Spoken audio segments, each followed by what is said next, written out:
She announced it like she was sharing a weather update. No tremor in her voice, no guilt. "I'm engaged to someone else," she said, spooning sugar into her coffee. "We've been seeing each other for months, while still living under my roof, using my name, my bed, my silence." The sunlight hit her hair, gold and soft, like nothing had changed. But something inside me split quietly. I watched her stir that coffee, slow circles, like the world was still balanced. I could hear the refrigerator hum, the faint ticking of the kitchen clock. Everything ordinary, everything obscene. "Congratulations," I said. She smiled, as if relieved. That was all she'd wanted, my permission. She didn't see me watching her reflection in the glass door, her fingers trembling ever so slightly as she reached for her phone. I didn't yell, didn't ask who, didn't demand explanations. I just stood there, memorizing the way she avoided my eyes. By evening, I'd made 3 phone calls, 2 to my lawyer, 1 to the police. And when the doorbell rang just before midnight, it wasn't her lover who came for her. It was the officers, polite and professional, who escorted her out with her bags. She looked back once, confused, but I'd already turned away. The house felt strangely bigger after she left. Every room carried the echo of what she hadn't said. Her toothbrush still in the bathroom, her perfume floating in the hall, her engagement ring, not to me, somewhere out there, glinting on another man's finger. I'd been blind. Or maybe I'd chosen blindness. The late-night work calls, the sudden gym sessions that left no trace of sweat, the weekends she needed space. All the pieces had been scattered in plain sight. But love, when it's dying, doesn't scream. It whispers. The next morning I changed every lock, reset every code, called the bank, the security company, the lawyer again. By noon, she'd tried calling 5 times. By evening, her new fiancé showed up at the gate, angry, loud, entitled. He wanted to talk like men, said I couldn't just kick her out, said it was her home too. I stood there behind the glass door, watching him argue with the guards. His face, smug, flushed, certain of his victory. He didn't know. He didn't know she'd been living here rent-free, under my mortgage. He didn't know I'd already frozen her accounts, her cards, her car registration. And he certainly didn't know about the message I'd received 2 weeks earlier, the one that started it all. A text from an unknown number. "You deserve to know what she's doing when she says she's with friends." That night, I didn't sleep. I started tracing everything back. I began collecting proof the way surgeons handle scalpels, precise, sterile, without emotion.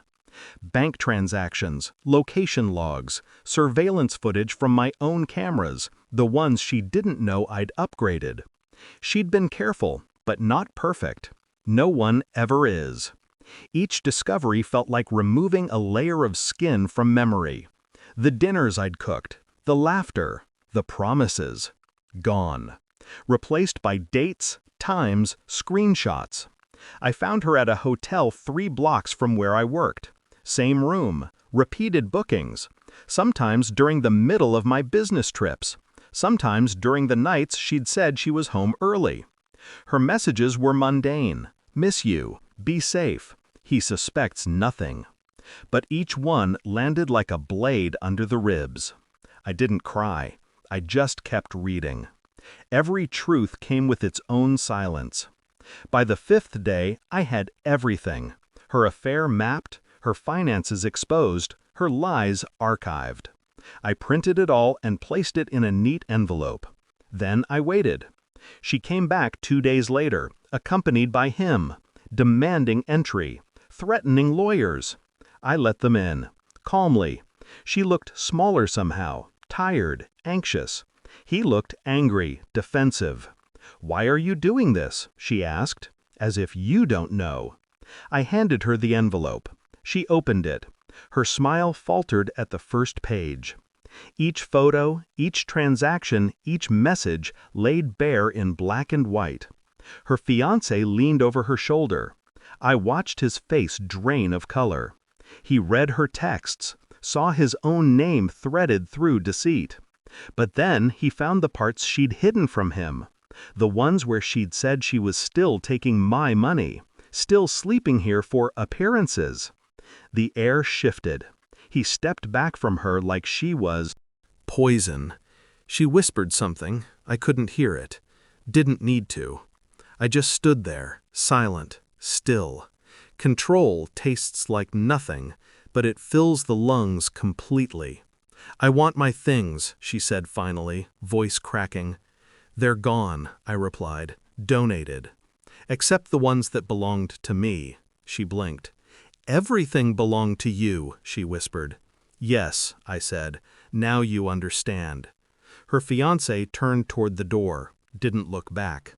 She called after him, weak, desperate, but he didn't stop.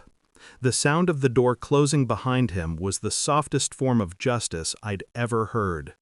I walked her out quietly, no shouting, no satisfaction, just distance.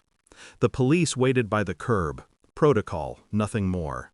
She turned once, eyes wide and wet. I gave her a small nod, almost kind. She mistook it for forgiveness. It wasn't. The house is silent again, not empty, just still. I walk through it sometimes at night, tracing the walls, the air, the calm. People think revenge is loud. It isn't. It's the quiet that follows when there's nothing left to say. I didn't ruin her. She simply met the consequences of what she built. The locks click differently now, tighter, cleaner, like the house itself exhales relief. Her name doesn't echo anymore. Neither does mine when I say it aloud. Freedom, it turns out, doesn't feel like winning. It feels like not caring who lost. And when her fiancé came back weeks later, alone, embarrassed, wanting to apologize, I just smiled through the gate. She's not here, I said. Then I shut the door. Final line. I didn't lock her out of the house that night.